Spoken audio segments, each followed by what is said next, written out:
Every weeknight at 7 and 10:30 on Rochester CW, we experience a Big Bang. The Big Bang Theory is on every night, and we had a chance to talk with two of the stars about the success of the show. They are Mayim, Bialik and Melissa Rauch, who play the women who put up with the Big Bang's star nerds. It's great to have you on, and I want to start by asking you just what your thoughts are of being a part of a show that is so successful. And I ask because there are so many shows that never see the kind of success that you guys are enjoying.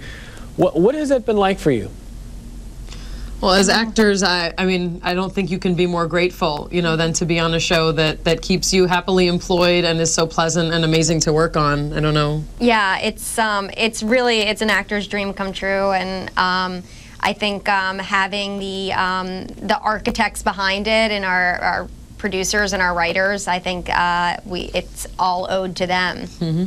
I was looking up some of your biographical information because I was trying to figure out. I was reading a critical review, and they said the critics love the show because it's a bit of a different premise. It's about nerds having in real life, and I thought, I wonder who is the most in real life like their nerdy on-screen character.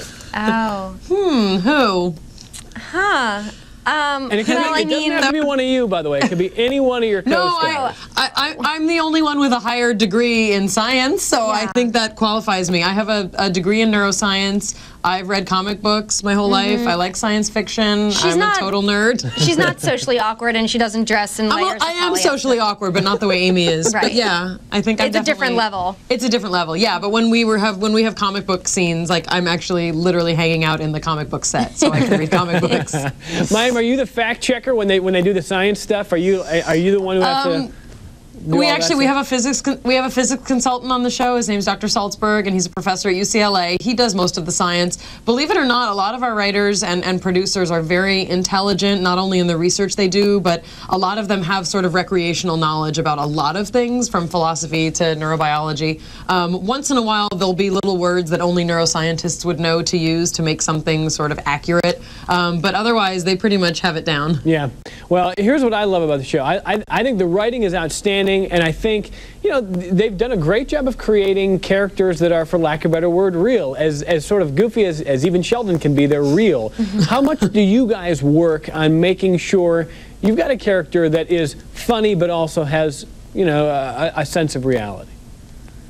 I think it's pretty much done for us. I mean, I don't want to speak for you also, but what they put on the page is 100% grounded in reality, even though the characters are sometimes a little more heightened. So there's not much work that I need to do to bring any of that down any more than it is. It's given to us wrapped up in a script every week. How often are you guys getting the scripts and finding yourself actually laughing?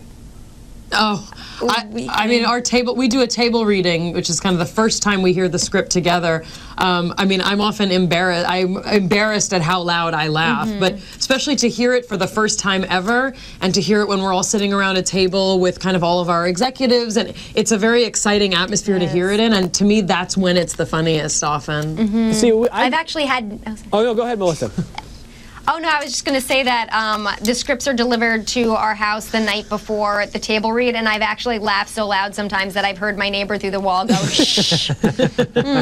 See, this is cool for us because we don't get to get in on that kind of stuff. And so, well, you call it a table read. Is it yourselves along with the writers? Who else is there? Kind of set the scene for us. What's that like? Yeah, the first day of our week, we all sit around a table. It's, you know, our executive producers and our director at the head of the table, and all the cast and the writers and producers and everybody's assistants and everybody from Warner Brothers and CBS. It's everybody. It's casting. A nice big everyone sits there. And do you make any tweaks to it at that point? At that point, the writers then kind of give us a break, and they go and work. We usually kind of walk through the script the first day just to sort of get some general geography, but often we'll get a brand new script pretty much the next day. They'll sometimes tweak entire scenes. It changes a lot in those first 3 days. Yeah. Well, it's great to talk to you, and while they haven't given me a rep yet, so I'll just ask you one more question. I feel like you guys have really have very good chemistry with especially some of the guys on screen. And my guess is there's some work involved in making sure you get there too. I mean, the writing's got to be good, but you got to work to get good chemistry. How do you create good chemistry on screen?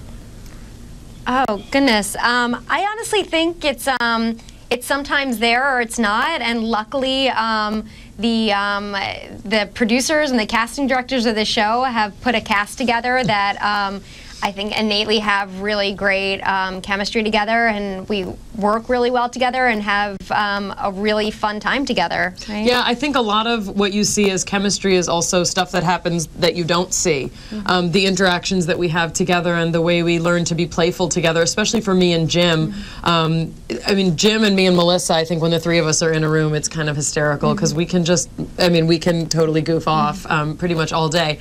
But like that, I think, is what makes that chemistry, so that when you're on camera, it feels like a real relationship because there's history. Well, our viewers love what you guys are doing, and it's great to talk to you. I know that they really enjoy some of the behind-the-scenes stuff, and here's to much more of it. We're really enjoying it, so thanks for taking the time. Thank you, and hi to my family, the Alexanders, who live there. Who live where? Well, where do they live? You should have done that at the beginning. Family. I have family in Rochester, so yeah. Oh, very good. I don't know exactly where, but I've been there. It's been many years. You're welcome anytime. Thanks, guys. Thank you. Thanks.